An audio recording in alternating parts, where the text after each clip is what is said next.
and you're recording? I'm recording and you're recording. Zesty. Hi, listener. Zesty. Zesty. Hi, listener. Hi, Margie. Hi. Hi, Cater Tot. I'm Cater Tot. How you doing? I'm Cater Tot. Revealing the terrible pet names my boyfriend has for me on air. Cater Tot is a me original. Oh, no. He calls you... I won't say it, but... No, he does call... Cater Tot belongs to worse. me. It is worse. Oh my god, that's so funny. How you doing? What's going on? I'm doing good. I'm eating my lunch, so that's the ASMR noises you're getting from me. If you get a big crunch. Oh god. Oh god. I've toasted this sandwich twice while I was like, I could heat it up in the microwave so like this inside gets like all warm and then toast it, or I could toast it twice and then it was like extra crunchy and I was like, Is it good? It is good. It's chicken cutlet, mozzarella, pesto, sourdough. It is good. Really It's good. a little oily for me. Gotcha. But I do love a pesto sandwich.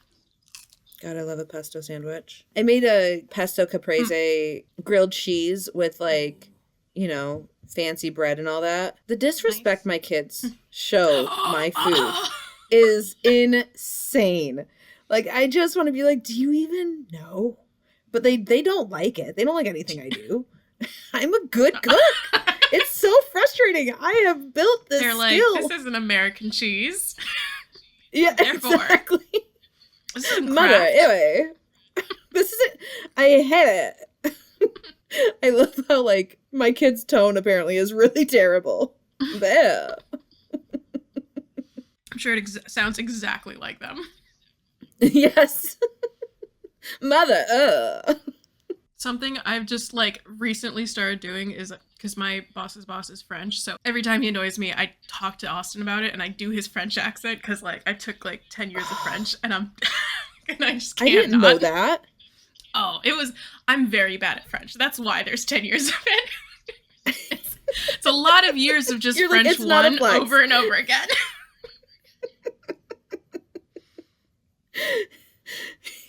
You're like, you wouldn't be impressed, okay? But like, don't make me do it. It's gonna be bad. I desperately want to hear you do this. No. So I will make you off air. God, I was gonna tell you about the basil. Because, like, I'm growing this basil plant. And, oh my god, I was not ready for the amount of basil I would be blessed with. It's too much, honestly. Basil is pretty impressive, isn't it? Basil, it can get pretty big. And, like, I've just got it in, like, a little, like, God, I want to say a quart-sized, like, planter. Like a little pot. Uh-huh. And it's getting pretty tall. It's, like, at least 1.5 feet. And oh my I just God. gotta keep using all these leaves because, like, I don't know what else to do. I'm like, I don't want to just, like, cut them and, like, throw them out. Yeah. But I wanted fresh basil for some things. And I didn't want to buy it from the grocery store. That is one thing that we haven't started doing yet is, like, an herb garden. Because we got indoor plants because of the pool house. Mm. And I mean, you've also got a lot of animals. I don't know how you would deal with the animals and the plants indoors together. Ollie has no interest. And Ollie only goes into the pool area, our dog, only goes into the pool area with us in there. So he's like, no problem. Pete doesn't go into the pool house at all. And that's why we've never had house plants before, is we've always had cats. And, like, Pete, I don't think would honestly do anything. Our old cat definitely was an absolute menace, right? So that's why we just keep it in the pool house. But we want to do an herb garden, and we haven't started it yet. And it can't really go in the pool house. Like, it's got to go somewhere else, right? Yeah. Because, like, I don't know how everything would do with chlorine. Exactly. Yeah, so... Anyway. Yeah, imagine, like, eating an herb and then, like, you're like, why does it taste like chlorine? Why does it taste like the pool? God. No one wants that. Dude, I've had, like, I had this, like, itty-bitty can of sake in my fridge for, like, at least a year. And I said, you know what? There's only half of it left. Because, like, I drank half of it when I first got it. And then I put it away. I was like, you know, save it for later. And then I never drank it. And then yesterday I went, you know what? I'm just going to finish it off so I can get it out of the fridge. And then, like, as I'm drinking it, I'm like, I feel like I can taste the whole fridge in this. Ew, oh no. Right. Which is already triggering for you. Right. No, like, yes. I gotta stop doing these things. I just gotta, like, get over myself and be like, all right, you could just go in the trash. I don't have to consume it to get rid of it. Yeah. We were given, like, I want to say it was sake, but I don't know for sure. We had some Chinese exchange student friends for a while there, and they went back home, and they came and, you know, brought us sake, and we never drank it because it was like I was gonna drink it with them. I don't know. I don't remember. We just didn't drink it, and we still have the bottle. But I'm like, we'll never drink. That's 15 years old now. It doesn't go bad. I don't think it doesn't. I don't know. I never looked into it. I mean, also if it was sealed, maybe we could drink it. I would think it's fine. If it's open, then I would be like, that's questionable. But like. Yeah, no, we never had a drink out of it. We should try it. But also, I can't read the characters to know if it's sake. I've never had it. It doesn't really taste like much. And honestly, the thing I like about it is, like, compared to other alcohols, the burn in your mouth is very different. You know, I feel like a lot of alcohols, like, that's interesting. You drink and you're immediately, like, it hit with that, like, in your mouth, like, it's hot. Or, like, that alcoholic burn. It's slower. Like, you swallow it and then you feel it kind of, like, move through you. If that makes sense. Yeah, no, it does. And, like, it sounds like maybe you miss out on the heartburn aspect of it. Yeah, it's much, God, because, like, I really hate the freaking heartburn, like, sensation of alcohol. Yeah. Because, like, I don't know, I've had heartburn for so fucking long in my life, and, like, I'm finally getting to a point where, like, I don't have it, like, nearly as often as I used to, and a big part of that is I don't drink really alcohol at all. I recommend it. I think if it's like one of those alcohols that's like really easy if you don't like more abrasive ones, like literally any other alcohol. Well, let's try it. Yeah. Yeah. Now I wanted to tell you about the basil because like Austin. Oh, I want to tell you about the basil. I'm fucking sidetracked on this journey to tell you about. So Austin doesn't like pine nuts, and that's his reason for not liking pesto. And I'm like, you should like pesto. You're just wrong. Yeah. Also, what's wrong with, like, pine nuts are like the best unless you're allergic. They're good nuts. Why doesn't he like them? They're nothing except for texture. He does this thing where he says, I don't like this, and then we make it a slightly different way than he's had it before, and he goes, actually, I love it. And I'm like, that's so funny. You drive me nuts. It fills me with rage a bit, but like it's very funny. He used to be this way about, like, green beans. He was like, I hate green beans. And then we, like, made them we've pan-fried them, so they get a little blackened with garlic. And then he was like, oh, they're so good when they're a little bit crunchy. I'm like, are you fucking for real? Okay, so basil. He doesn't like it, but he's wrong. So then I was telling Anna about this, and then Anna was like, well, why didn't you make a pistachio pesto with your basil? And I'll make pistachio pesto now. What is this? It's I've never heard of pistachio pesto. Me either. I'm going to report back on this. Okay, I'm very interested. Okay, so this has been Food with Kate and Marty. Yeah, this is Snack Time with Kate Breyer, Marty V. This is what you came for. Next week. Mm-hmm. Yes, and your subscription of $9.99. Oh my God, they're paying us? For these absolutely itty bitty, but like amuse-bouche kind of like fucking 10-minute podcast. Yes, exactly. Amuse-bouche. You pulled out your French there. Oh, yeah. Oh. Okay, so what have you been working on? What's been going on? Sorry, I just took a bite of my sandwich when you asked that. Perfect timing. Important for a listener to get all the mouth sounds. I read the breakup chapter to our critique group recently, and that went over interestingly. They had such big feelings. They were like, we're gonna beat Logan up. I was like, do I need to dial this back then? And they were like, no, keep it. I was like, but I don't want you to hate him. They do tend to have big feelings in general. They do. It did start to feel like they were like, he can't come back from this. And I was like, oh no. I don't want to ruin anyone being able to love him. Yeah. No, not at all. Like, the point is, like, we do get back with him at the end. Like, we are rooting for him. Yes. So I may send the chapter to you and be like, do you get that vibe? Or like, Yeah, I think I might need to read it and give you my thoughts on it too. I don't typically get to go to critique on Saturdays. yeah. So yeah, I wasn't able to be there for it. Like a lot of times our group will have like really big reactions and it's not a bad thing, it's just a big reaction, right? And so I'm guessing that's Yeah. like what happened here. But also like you're like now wondering what the grand gesture looks like. Yeah, because originally, like, my thought was like Ava was gonna do the grand gesture, and that kind of, Uh-huh. I think, follows, you know, like the question of like who does the grand gesture, and it kind of like, you know, figuring out that part of the book. You know, you kind of have to ask who did Yeah. the more hurting on the breakup, you know, or like who was Yeah. responsible for it. Absolutely. Kind of, I think.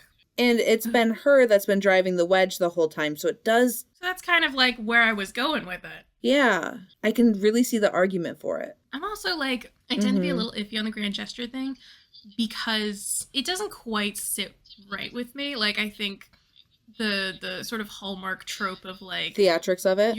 The theatrics of it, I think, to me, because a lot of the times you see it's like one of the characters is giving up on something that was really important to them at some point in the book or in the story, and then it's like, you know, it's the business lady from the big city gives up her job so she can stay in this small town with her Christmas tree farmer, you know? And it's... Yeah, which always brings me pain. And it also, to me, it doesn't always seem like a grand gesture is what's needed. You know, like, okay, like if I had a breakup and then like the guy came back to me and he's like, I hopped on a plane to, you know, quit my job to be here. And it's like, oh, hold up. That's so much, like all at once. Yeah. Whoa, dude. We should have talked. We should have talked. You know, like there's this like element of like, it's so ungrounded in reality for me that it's like, I get that you want something that like shows the trust, the dedication, the willing to put yourself out there, the willing to like kind of be out on a branch. Is that what that's not the phrase. Go out on a limb. My God. If you got a miscommunication trope happening, you're like, I just want these two to sit down and have like a real conversation, you know, not a grand gesture. Yeah, exactly. You know, like I just want them to put it all on the table between each other. Like one really good conversation could solve this, kind of like. Exactly. So I think like finding something that's kind of like weaving through all of these obstacles is hard. And it like needs to feel unique and like personal to the characters, you know? I mean, I feel like you've been like saying this, but like it needs to be grounded. Like it needs to be something that like actually satisfies the reader with like what's given and what's received. Right? No, we've definitely talked about grand gestures before. Like, we have. Yeah, we've talked about this before, but, you know, also every time you write a book or a story, it becomes something that you're thinking about. Yeah, you have to re-examine it every time. I think, like, things that I'm always, like, fighting with the grand gesture thing is, like, it doesn't often feel like a gesture itself is what's needed for a relationship. Like, it needs to feel like we are actually, like, we've actually come to some sort of growth. Yeah. What you're working on with Remy and Alicia, thing you've been talking to me for months now about, because of the way that Remy and Alicia hurt each other in their first time around romance, that means that the second time around romance needs to demonstrate the growth that they are no longer those people. Yeah. And so there has to be, and like, so like, and I've been toying more with the idea of actually doing a grand gesture. Well, I already have a grand gesture planned. I've been toying a bit more with like some level of breakup, some level of Dark Night of the Soul. Okay. I've been playing around with the idea of my head. It just needs to be so gentle. You know what I mean? Like, I need to, as the reader of this book, know that, like, their happily ever after can be trusted. And so they can't have some big dramatic breakup. And then patch it up. You know, there's so much and then patch it up. Like, yeah.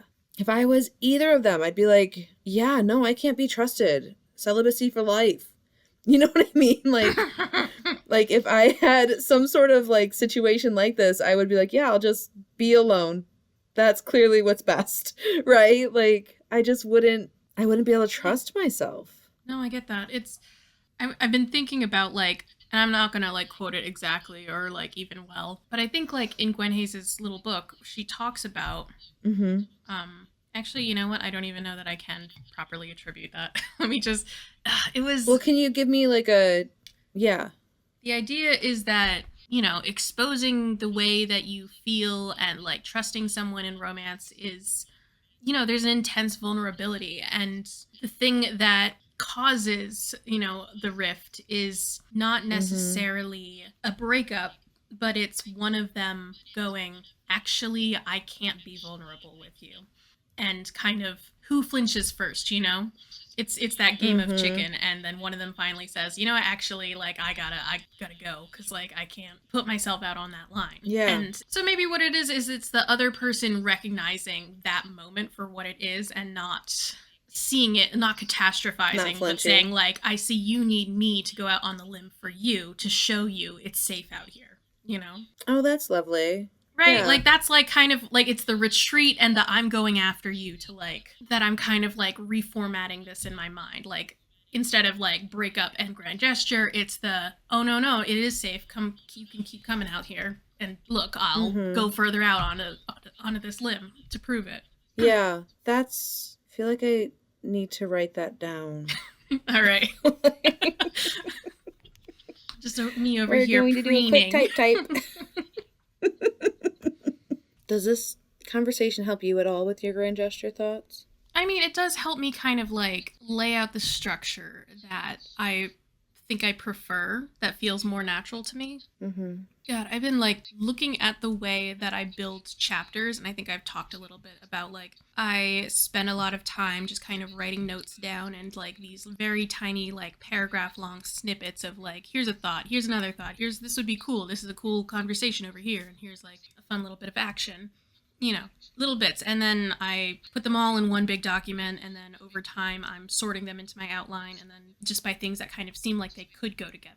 And Mm-hmm. recently I've been really struck by like the kind of building block ass kind of Tetrisy effect, like way that I'm doing this. I'm like, is this the best way I could be doing this? Because like I would look at like other storytelling structures and like, you know, I think about the South Park method where the South Park writers Mm. talk about what exactly is it. It's like there's no and then, it has to be therefore, like this happened, Mm-hmm. therefore like these are the consequences of that, and then this is the Mm-hmm. consequences of that.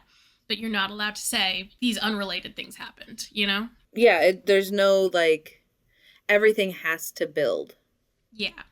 It's like, therefore, until, right? Like, the until is like it all falls apart. And I don't know if that's exactly like what they say, but like, that's when the big climax happens and there's like the descending, right?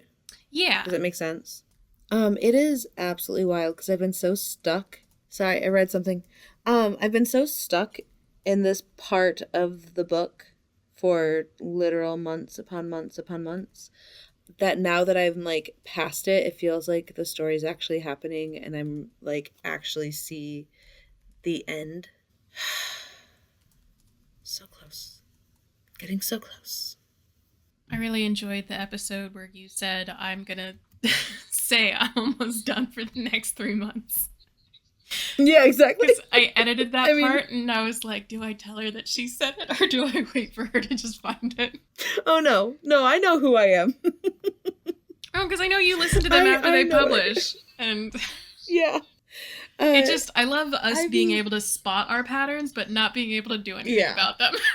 No, no, no. Just keep on running into that pattern. Right? Like My you foot goes see it here, and before my other you foot goes enter it, here. and then you enter it Yeah. and you're like, why am I like this? What am I doing? It Oh, still but there's sucks no end. Like, inside. that's who I am. Yeah. Ugh.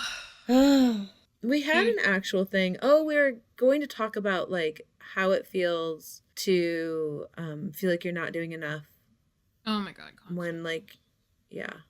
Well, like, so that's it. Like, I've written 2 chapters pretty close together. Like, Mm-hmm. I think I had a chapter, and then like a week passed, and then I had another chapter for the group, and I like that's a really fast pace for me. Like, I had most of Mm-hmm. the material that was going to go into these chapters kind of like pretty much prepared. So like actually doing the writing went really quickly. These are like a lot of like really all my strung together snippets that I've kind of been marinating on for a while, and like every now and then I would skip ahead and like work a little bit. So like there was a lot of the work for them was already done, and that's why it went so fast. But like getting chapters done fast makes me feel good about myself. It makes me feel like I'm actually being productive. Oh, it's so nice. You know? Like yeah, I mean, that's like the comment I literally just made where it's like I've been so stuck at this one spot in the book that now I'm actually making headway. Right? Like a little bit of movement like does wonders for you. Oh, it does wonders. Yeah. But you were talking about your method of like having like little pieces and then like those little pieces become like scenes and then it becomes a book and like stuff like that. Is there something you don't like about that? It seems to me like so maybe there isn't anything wrong with it and I'm just being like intensely critical because that's the default that I operate out of. What do you, it feels very ramshackle. Is that the word I want? It feels very slapped together, you know. It's you know, these scenes instead it doesn't read that way at all. Evolving out of like yeah, I mean, like a bunch of like have you ever seen a house that has had a bunch of additions put on it and like you can feel each addition? Yeah. Like there's like a different time period to each of them too. It's like, oh, this was definitely a 90s edition. This is from the 80s. Yes, and like the roof line is different. There's a step going down or going up into it because nothing was done with a whole lot of purpose. Right? I feel like that's what you're describing, but that is not how it feels at all. Each scene feels very thoughtful and intentional. And then the way they work, like, I would say that you're really good at the this happens, therefore this happens. Like, I feel like you're really good at building, like, your scene and then your sequel, right? I mean, I am trying. Sorry, I have, like, a thought. I mean... Because, like, I have noticed... Well, but, like, I think you do a good job. Oh, I appreciate that. I have noticed that, like, in previous... Like, so, in Sean's book, I think, like, I told you about how at some point I had, like, a little crash out, and I just started wholesale cutting full-ass chapters and just rearranging them into different spots throughout the book. You were... Which is very... You weren't telling me about it. I was living it in real time. I cannot tell you the anxiety you made me feel. Yeah, do you not remember me being I do remember. Hey, Kate, maybe step away from the computer. No, like, I love you, and I'm so supportive of your choices. Please stop. I'm supportive of all the other choices. No, yeah, this one's really scary. No, me too. Like, the way that, like, the process of fixing it afterwards stressed me out, and I was like, actually, never again. But, like, at the same time, that's so reminiscent of, like, the smaller version of my process where I'm just cutting paragraphs and, like, putting them all over the place. Because I had noticed in Sean's book, I had a lot of, like, I'm going to call them standalone chapters in that they don't really, like, the events of them don't directly lead into the next chapter. You know, like, here's the chapter where we're in the grocery store parking lot, and here's the chapter where we're at the bar, and here's the chapter where we're at the house. And, like, you know, there's not necessarily things connecting them. Maybe there's little details that ended up doing that because, like, I'm trying to, in the final sweep through, trying to make them all go together in this very, like, patchwork quilt kind of way. And this book, and also it was, like, in the writing of Be My Bad Guy, I noticed that I was doing a lot more making this chapter really dependent on the chapter beforehand, you know? Like, you couldn't skip it and, like, know where you were in the story. But I feel like that just has so much to say about, like, growth as a storyteller. Yeah. Right? Yeah. Like, it just comes from the practice you've done. Yeah. I don't have, like, a full mature thought on this. It's just kind of noticing, you know, micro patterns in, like, the way that I do things. And kind of wondering, like, what's the next step for, like, maybe growing out of this type of pattern where I'm, you know, doing a lot of patchwork. Well, I'm wondering if it's necessarily growing out of it or embracing it. Because do you feel like you should grow out of it? Because, like, what I see in your process is that I don't know exactly, because your process vary. What's the chicken, what's the egg? Like, which one came first, right? So I'm just going to pick a point. There is a point in your process where you are dabbing at 2 to 3, possibly even 4 different works in progress, right? Sometimes. And you're trying to figure out like this problem for each book, and you're just kind of dabbing at them. And eventually you get to the point where you break through on a problem for one of those books and you start running with just that book, right? Yeah. And that's when you start putting all your pieces together and you start like filling in your holes and you start creating your entire scenes and all this stuff. So it's not really chronological that you write, but it is mostly chronological. And then by the time you're focused on that book, you have a quarter to a half of that book kind of just sitting there, just ready for it to come together, right? Yeah. And I think if you did this in any other way, for one thing, you would feel really frustrated working on just one project at a time because you would really see all of its flaws and you wouldn't see its solutions. I think the other projects help you like take your focus away from what you see as wrong about each of these projects in order to relieve the pressure enough that your brain can actually fix it. Right? Because if you did just one project at a time, for one thing, I think it'd take you way longer to get anything done because I think you would have a stress block. Does that make sense? Yeah. No, that's fair. I think I'm very observant. I am. I'm so sorry. I have you've got fantastic pattern recognition. You do. Really do. Because then when you're done, I do. Then when you're done with that project, you will either like go right back to the other 2 to 3 projects, or you might even have one more thing that's like catching your attention and you start dabbling at all those projects again until again you're able to run with one of them. And it's just the way your brain works. And so like I personally don't think that this is something to change. I think this is something to embrace and see how it makes you a stronger writer. It helps you get things done. Like without your brain able to like noodle on this problem for project A, you would never be able to release the pressure enough to actually fix the problem of project B. Yeah, I do see that. Yeah. So something that I am wondering about my process, because Remy and Alicia obviously has taken me way longer than intended. I don't know if you picked that up yet, listener. If you've been listening to this season, I think there's some clues. Oh my God. So Remy and Alicia are taking me a lot longer than I thought, but like I just got an email from Heather that they might be her favorite couple I've ever written. And like that's the way I feel about them too. And like it's that whole concept of writing and growth, and like without taking this time, I wouldn't have been able to get to this level, right? I really do feel like these are the most in-depth characters like you've created.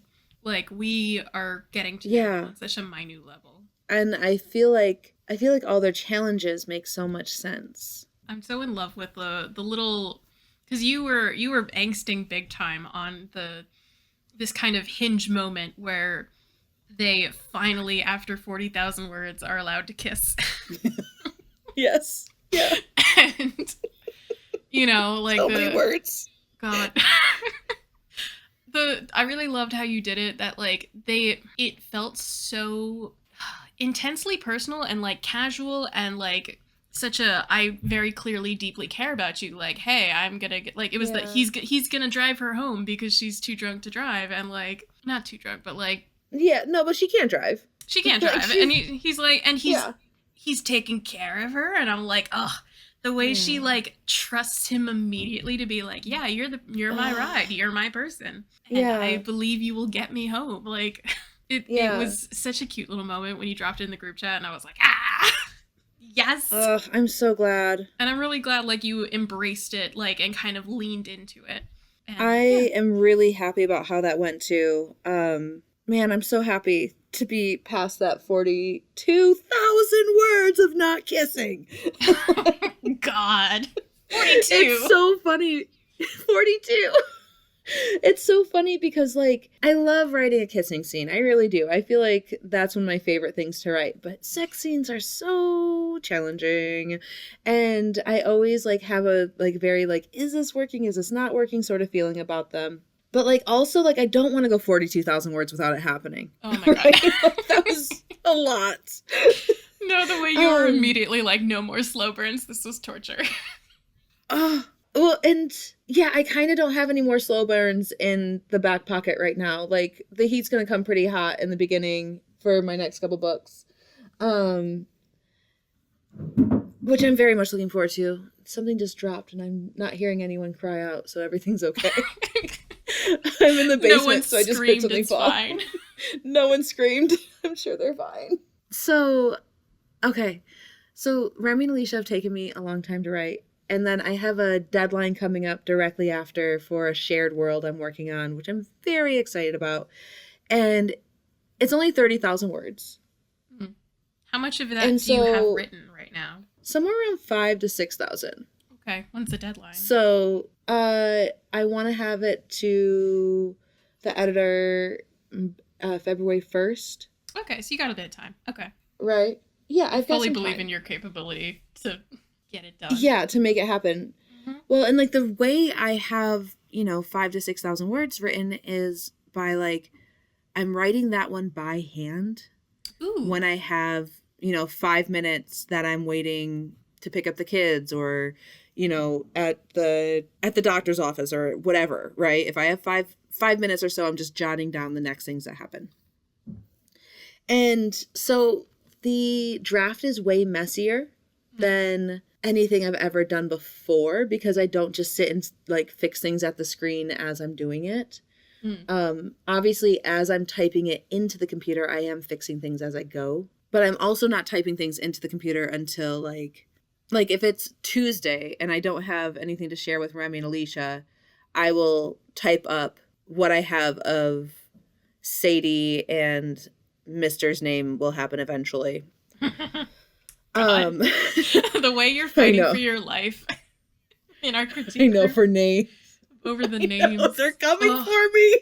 Gene Jameson was fucking diabolical. I know. And I really want it. I think you should stick with it. I think it's so, like, I have so many cousins. Every time she calls him Gene, I kind of wrinkle my nose and go, ugh. I know, it's disgusting. And honestly, sorry if you love a Gene. Sorry if you are a Gene. But, like, oh, man. So, yeah, I'm doing that trope of, like, mistaken identity via bad names again. And I'm deciding that, it's not too much for me to do this again. No, but anyway. It's a calling card. No. Yeah, exactly. This is, you know what? I gotta type. And it's names. Building a brand. But so one of the issues I'm running into is like Jameson is the name that I've been calling him. In the books, the ones that are published. In the books, yeah. Well, no, he isn't in one that's published yet, thank God. Oh, okay. So I can still change his name easily. But I have to figure out what to change his name to because she would have to call him Jameson every single time because I have a cousin named James. And so she can't call him James, she can't call him Jamie, she can't call him Jim, all those things because I picture my cousin and I can't do that. No, that's so fair. Dude, I had to read a Tessa Dare book where the hero's name was Jeremy, and I physically cringed every time they said his name. I was like, this is so bad. I'm sorry if you're a Jeremy. Do you have a cousin named Jeremy? I have a cousin named Jeremy. I'm sorry, Jeremy. I have so many fucking cousins. I don't make the rules. If it's a white man name, I have a cousin named that. That's all there is to it. That's fair. Yeah. Oh my gosh. Okay, so I don't know where my point is here. Oh, I'm sorry, my point is that well, I derailed myself by talking about names. Anyway, listener, you're doing great. My point is that the writing by hand is a different process, and it is definitely going to inform this book in a way I'm not quite sure how it works. Does that make sense? And then also, because writing by hand takes so long, I skip right to the things I actually want to write. Oh, yeah. Right? Like, I'll just put a note of, like, describe the drive, describe the hotel, and then I go right to what I want to write. I like that. I think that's, like, efficient, and, like... It is. I don't think it'll be a big deal in the editing process either. Sometimes when I write, and, like, I think, like, I've expressed this to you before, that, like, I'll have something specific, like, a specific kind of sexy scene that I want to write. but I have to write a whole bunch of like world building justification to kind of like get us to this point. So I'm doing my 40,000 words of world building to make this scene happen. You know, like that's my cross to bear. Yes. But I've kind of like looked at one of the ways I've tried to change that process is I do try to cut straight to the scenes that I want to get to and like not spend a lot of time on build up that to me feels like a little bit like stalling, if that makes sense. I want to say there is value in having a moment to stop and like soak in the scenery and like or describe the drive, but like we've talked also about like in screenwriting, like I think we've had this conversation about the travel scenes, you know, the montage of moving like from the top floor of a building down the elevator to the walking out and getting a taxi and following the taxi to New Jersey and like, you know, it's you know, or we could just like do like a very quick like elevator button taxi, all right, we're in New Jersey, you know, like how much screen time are we spending on this, not really conveying a whole bunch of information that's going to be important to the reader. Well, and each of those things are going to create a different tone of that montage and that movie, right? Yeah, oh, absolutely. So like the second option sounds a lot like Guy Ritchie, right? Yeah. And the first option sounds more like, I don't know, more like an IFC like or focus film sort of thing, like where we're going to take a little bit more time and we're going to let the viewer kind of make assumptions here. Yeah. I think it's like the question you're asking yourself is like, how important is it to linger on this? You know, if you're lingering there, is there like, what's the significance? Well, and then personally, I can't write their sex scenes until I have written up to that scene, right? Because I need all the context of what's happened before to inform what is happening now. Does that make sense? It does. And I do agree with that. And no, you keep going. Okay. Well, but like I also think that that's one of the reasons why those scenes are so hard for me to write, because like I haven't imagined anything past the page I'm on. Does that make sense? Like it's like I have an idea for the grand gesture for this book. A lot of times I'll have an idea of like what the crux of the breakup will be, like stuff like that. I'll have that. But I don't have enough of what came before to actually write that or actually know exactly how it goes. So by the time I get to a sex scene, I'm like, how do these two people intimate, right? Like, I just don't know. So I end up like having to, I don't know, struggle with each word and sentence and like mood. And then I also, like this one, I was like, does this feel too much like what I just wrote for Entirely Yours? And like, feeling like you only have one note. Does that make sense? No, 100%. I feel like when I write sex scenes, like I'll write a sentence and I'll be like, I swear to God, I've written this sentence before. I know. And then like something I'm like doing right now is doing my best to do some reading, because I feel like I've been not able to read so much this year that I don't have enough input coming in to like change anything about what I'm doing, right? I don't have enough input coming in to change output.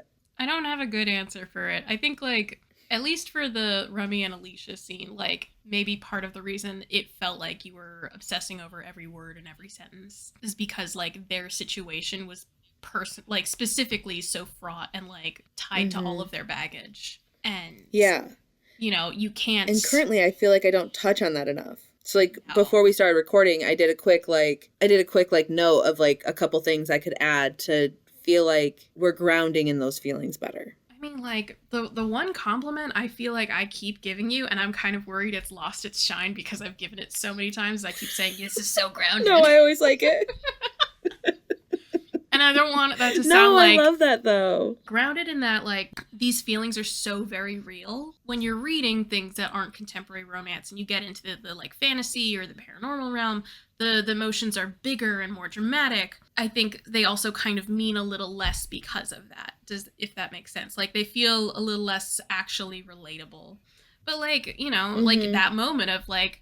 I've had someone go, hey, I'm just gonna, like, you're too intoxicated to, like, be outside, so I'm just gonna walk you back to your bed and, like, make sure you fall asleep not, like, on your face, you know? Yeah. And, like, I've known, like, the love that, like, that makes you feel. And you go, oh, I'm so cared for and protected, you know? And, like, because it's so very straight from reality. You like, it rings so true. Thank you. Going off on a tangent. I do not get sick of hearing that. Okay, good. Good! Thank you so much. Because it's all I got. Oh my gosh, listener. On Tuesday, Kate almost died of too many compliments. God, I knew you were going to bring this up. Oh my god, it was so funny. If you've ever seen that Game Changer episode where, like, if they've got 3 people, I think it's Brennan, Jess, and Teo, I want to say. And they all it starts out as a game, and then they end it on, like, hey, Jess, we've actually, like, coordinated this so that we're all going to give you compliments for the next 10 minutes, and then we're going to, like, re-record you getting married to your wife or whatever. Because, like, that got canceled during the pandemic. And, like, it's all this, like, and she's crying, and they're like, this show was specifically written and targeted to make you cry. And, like, it did start to feel a little bit like that. I was like, you guys are... I'm gonna bite one of you. I had to break out the safe word. You did too. I can't remember what it was. I think it was quiche, because... It was quiche. Because quiche. I don't know what we got here, Kate, but we got something. We do. Do you want to give a piece of writing advice? You know, I'm good with that. Maybe you gotta go first, because I got a noodle on it. Okay. I guess accept your process would be my piece of writing advice. Like... The grass is not greener on the other side. The person that has, like, the, 40,000 word outline is not having an easier time writing than you are. They're just doing it in a different way. And the person that just sits down at their computer screen and just starts writing it by intuition is not doing it in an easier way than you mulling over your 40,000 word outline. Like, it is hard for everyone. It's just hard in a different way. So yeah. Also, I guess embrace when your pattern has to change. That would be my other piece of writing advice. I want to, like, continue off your thought a little bit. It's going to be hard either way. And I want to, like, I think especially in this age of, like, AI and everything being generated, and let's just recycle everything we've ever, fed into the machine before. I think one of the things that, and I think, like, the reason you get a lot of people who, they go, oh my God, writing is so hard. That's why I turned to AI to like, make all my shit for me. But, like, the hard part is the point, if that makes sense. It's and, like, no, I do. I think so. It makes it ring truer. I think people can tell when there's that real, like, they can see the craftsmanship. They can feel it there. They can. It adds that layer of authenticity to the work and makes it all the better, I think. Yeah. I'm sorry that doesn't, like, sound more poignant, but, like, the way that our brains, and I know I've, like, mentioned it before, that our brains are, like, designed to protect us from things that suck. Things that, like, the shoot yourself in the foot machine. Yes, my favorite machine. That's one of my favorite titles. My favorite machine. Honestly, it was a good one. It was. That one landed. It's designed to protect you. The way your brain is designed to, like, you do something that sucks and, like, you have a hard time, you hate it, you go, I'm never doing that again. Because, like, even if you don't consciously do that and your brain goes, all right, well, I'm going to avoid the things that, like, made me feel like that. I'm thinking about, like, puzzles that, because, okay, I've played a lot of video games. And I think anyone who's played a lot of video games can kind of verify that some games, like, because they allow you to cheat, the first time you play the game is, like, maybe the most fun time you have with it. And, people are always saying, like, I wish I could play that game for the first time again and not know the answers to the puzzles. I could have the fun of figuring it all out and getting through it. And, like, some of them, like, there are these moments that are, like, so hard in the game, like, I'm just gonna, like, plug a cheat in and I'm gonna pop to the next level.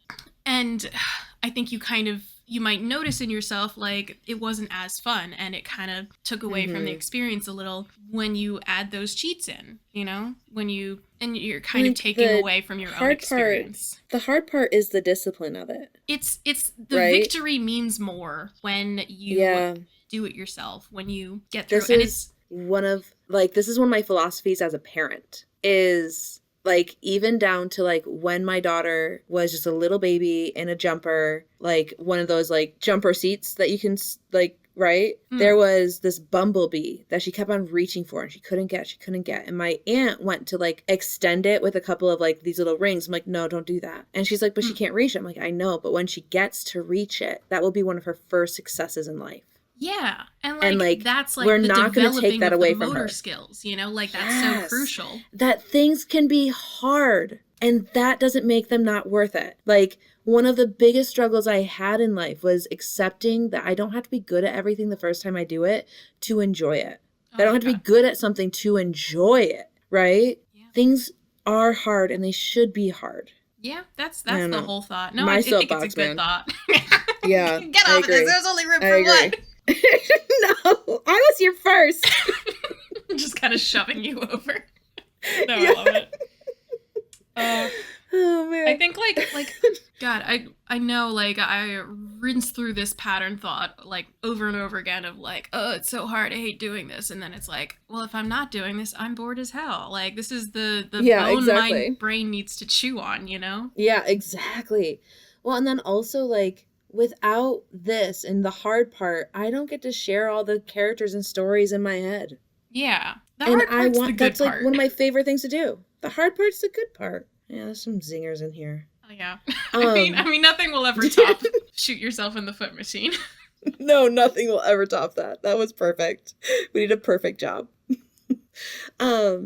Kate, where can they find you? You can find me at kate-pryor.com. And my socials are at by Kate Pryor, wherever I'm on socials. And you should pre-order or just order my book, Be My Bad Guy. Catch Ellis and Lacey's new story where henchman and the superhero's ex-girlfriend, they know they're on opposite sides and they keep doing this shit anyway. They fucking can't stay up because I'm sorry. I love two idiots who keep saying they're not gonna keep doing this and they just keep doing it. Oh, I love it. And they're so great. They are. That's legitimately every time like I've gotten this book back from Heather, I'm like, wow, this is a good book.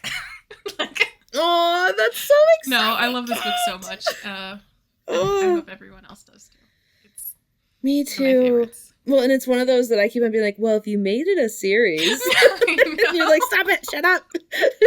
I literally have like a tiny notes section on my phone that it's like maybe book 2. Oh, we'll see if we get lighting a candle for maybe book 2. No. Because, like, part of the thing, listener, is with that book, like, there's just so much world built there. And it's just, like, one of those places I just want to keep on going back to.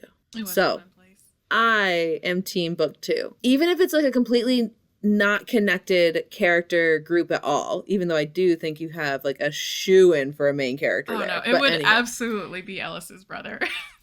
Yeah, he's so good. Oh my gosh, they're so funny. Okay, so listener, I am Marty V. You can find me at martyv.com. You can email me at martyv@martyv.com, even though Kate hates my email.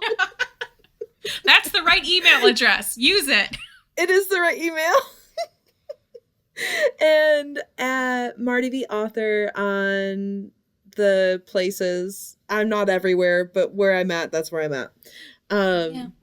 And yeah. Oh, you can pre-order Remy and Alicia Can't Fall Again on Amazon right now. It will be wide. So you can order that. And then what was my other thought for you, babes? The other short story that you're working on, maybe? Do you think that'll be out? I don't know. Will this release in like... Well, my other story is a shared world about the Bellwether Hotel. And it's super fun. And this title is 5 Unsolicited Facts to Fall in Love. Yeah, it's so worth pointing out that like both Anna and me have kind of like forced this fan fiction ass format onto Marty. Marty doesn't know what it's from. Did you do that to me? Yeah, no, it's all like I love that it reads very fan fiction and you're just like, oh, that's right. Yeah, I have no idea. This is not the first time they've explained this to me because every time I'm like, it's fan fiction like? Yeah, I had no idea. But they're very funny. I think it's gonna do well. It's a fun idea. I think particularly like with the consecutive one night stands for each other, and then he does this thing where when he doesn't know what to say, he just says some random fact about like the architecture near them or like the lore of the area. Like he just says something random And because he doesn't she's know what else just to talk like, to her I about. love this nerd. Exactly. She's like, God damn it, that's so fucking hot. And it's a very nichely hot to her. And girl, I get it. So, They're made for each other. they're made for each other. I love it. All right, listener, All right. you're the cutest. Bye, listener. Bye. Bye.